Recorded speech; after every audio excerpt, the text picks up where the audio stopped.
I read in the media that you moved 4 times in the last year to escape an abusive man. Mhm.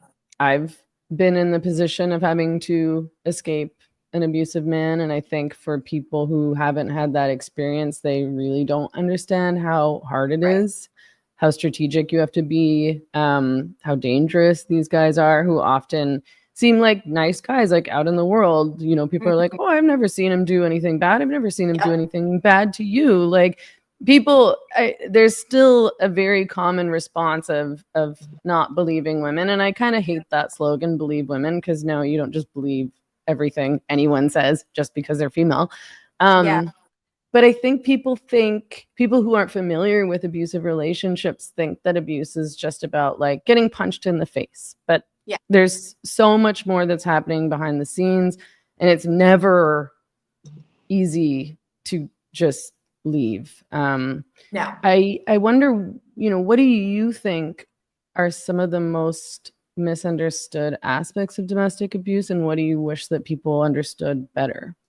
Well, the shame of it, right? And so when you come forward as a victim of abuse, you are then, tagged and made to feel dirty and ashamed, and somehow this is your fault, and that, where's the proof and the evidence, and really is this just you're just mad and sour grapes, right? And so I've had to deal with all those things. I'm a member of Congress, and I've been through this really awful year. I had to flee. I literally had to flee the relationship. And I have, there were physical repercussions. I have a scar on my body from some of what happened, but it was physical, it was emotional, it was sexual abuse, it was a whole host of things. And at some point, I'm going to tell the story. I'm not there yet. It's only been about a year. Mhm. And what a lot of people don't understand is the hoops that you have to go through to make yourself feel safe. But I didn't feel safe for over a year. And I moved into this new place. Like, the address isn't disclosed. He won't be able to find me like he has in the past. And I feel a great sense of relief, but it's taken, over a year to get there. I've lost 30 pounds. I was diagnosed with PTSD.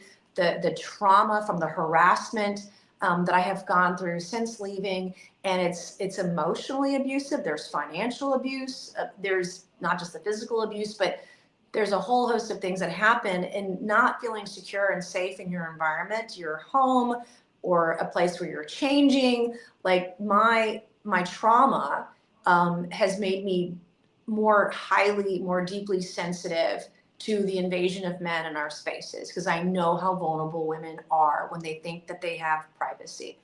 And I've written a number of bills about that kind of thing over the last year or so, and I'll be doing a whole bunch more, several more, based on my experiences as a victim, how I was treated by law enforcement, all those things, and how hard it is to be taken seriously, even Yeah. when you have evidence, even when you show everything.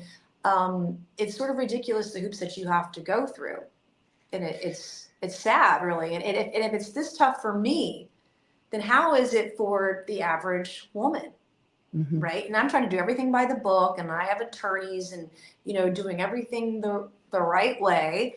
But at some point, my gloves are coming off, because I want to make sure that every man who's done something bad and horrible to women is going to be held accountable, including my Hmm. abuser.